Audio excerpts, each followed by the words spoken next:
Bonjour, bonjour à tous. Alors, je suis désolée, j'ai un peu de retard aujourd'hui. Voilà, parce que j'étais en coaching et qu'on a du mal à se quitter. Mais me voici donc pour évoquer le fait de se reconnecter à ceux qui nous ont quittés. Voilà, alors voilà, j'avais parlé d'un chemin de guérison et de transformation intérieure. Parce que donc on est aujourd'hui, ça y est, le 31 novembre, et donc c'est le jour, alors on dit le jour de la fête des morts, mais justement, en fait c'est la Toussaint, et je vais vous parler un petit peu plus de tout ça. Donc voilà, disons, l'idée c'est que la Toussaint, en fait, elle est importante dans notre culture, pour les humains en tous les cas. Cette période, elle est propice pour ceux qui ont perdu quelqu'un, mais aussi pour trouver en fait des moyens de transformation, des transformations personnelles et d'acceptation. Alors, il y a un pays, au Mexique, exactement, où on va... en fait, la Toussaint se confond avec le jour des morts, la Dia de los Muertos. Donc cette fête, c'est une célébration vraiment très colorée et festive. Elle se fait donc le 1er et le 2 novembre. Elle combine vraiment les traditions indigènes et catholiques. Voilà, vraiment les deux. En fait, c'est plein de rituels. Déjà, on va créer des hôtels colorés. Et alors les familles font donc des photos, mettent des photos donc du défunt, des bougies, des fleurs, de la nourriture aussi pour lui offrir. Et il y a des objets aussi que la personne a aimé. Et puis on va mettre des soucis orange, parce qu'on pense que leur parfum en fait guide les âmes jusqu'à leurs proches. Et puis il y a des symboles, des couleurs.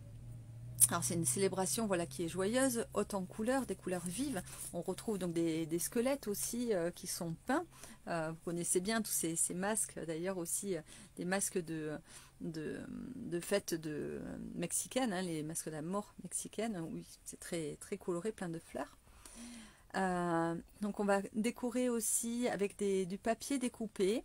Voilà, tout ce qui peut être le symbole de la vie et de la mort. Voilà.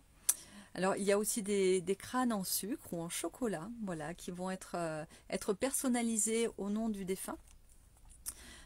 Et puis dans les cimetières, en fait, donc, elles sont visitées la nuit, donc où les familles en fait viennent pour nettoyer donc les tombes, mettre des fleurs, des bougies, viennent chanter, viennent célébrer. Donc elle le mange autour de la tombe, et puis elle raconte des histoires vécues avec le défunt, des bons souvenirs, des bons moments vécus avec lui. Vous voyez, donc c'est complètement différent du coup de ce que l'on vit, ici en France. Hein. Il y a aussi donc des rituels et des croyances.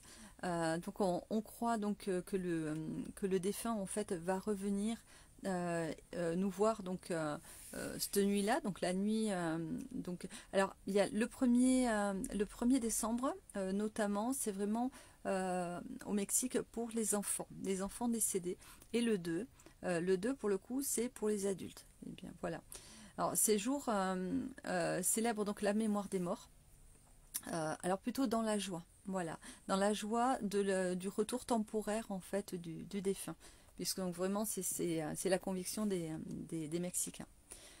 Alors il y a aussi des parades, des festivals. Mexico notamment se transforme complètement, et donc il y a des chars avec des costumes, des maquillages, des danses dans toute la rue, enfin toutes les rues. Et voilà, on se moque un petit peu de la mort, mais gentiment, de matière joyeuse et symbolique, en fait, comme une partie finalement naturelle de la vie, vous voyez. Donc c'est quelque chose qui est complètement imprégné chez eux. Le fait donc de fêter la mort, voilà. On le retrouve aussi dans d'autres coutumes africaines notamment, où vraiment il y a des danses, des fêtes qui se font à ce moment-là. Et donc toujours des offrandes sur les tombes. Voilà. Alors, aujourd'hui, la Toussaint, notamment en France, est très ancrée. alors c'est vrai que le truc c'est que donc on le fait le 31, mais en fait c'est spécifique au sein, normalement le premier, et, euh, euh, et ensuite le 2 novembre c'est pour les morts. Sauf qu'on a un petit peu, associé les deux aujourd'hui. Donc la fête des saints n'est plus tout à fait d'actualité. Bien aujourd'hui, souvent, c'est le 31 finalement que on va donc célébrer les morts. Et puis du coup avec Halloween. Et donc dans une fête rigolote, joyeuse, donc un peu à l'américaine. Et du coup, donc le premier, ensuite, on va visiter les tombes comme ils le font au Mexique, voilà, avec des chrysanthèmes pour chez nous. Euh, En fait, c'est surtout un moment de recueil, voilà, ce moment-là. Alors, il y a aussi des rituels de connexion que l'on va faire, qui viennent apaiser la douleur. Une réflexion, en fait, sur le cycle de la vie, sur la mortalité, sur les souvenirs partagés aussi avec la personne. Voilà, on travaille sur les valeurs de mémoire et de respect. Alors c'est vrai que le fait de, de, de faire cette fête tous ensemble, ça encourage les familles en fait à se souvenir des valeurs transmises par le défunt, et à les honorer évidemment. Et ça renforce aussi les liens intergénérationnels, vous voyez. Ça va favoriser le respect de l'histoire familiale notamment et des traditions, voilà. Des choses qui étaient importantes pour le défunt et qui l'étaient aussi pour s'aligner et donc qu'il est encore aussi aujourd'hui, donc pour la famille telle qu'elle est aujourd'hui. Voilà, donc ça amène vraiment un apaisement, une guérison. Psychologiquement, en fait, la Toussaint, elle va offrir un espace pour exprimer son deuil. Voilà, c'est très important parce que tout le reste du temps, en fait, bien souvent, on va ghoster la mort, hein, en gros. Ça devient un tabou, et ce qui est fort dommage, alors que c'est tellement nécessaire d'en parler. Alors, moi, ce que je propose, disons voilà, dans mon activité, donc, c'est de guérir un petit peu cette douleur avec la PNL. Voilà, en changeant donc les perceptions que l'on a de la perte, et puis en essayant de guérir les émotions avec des protocoles différents.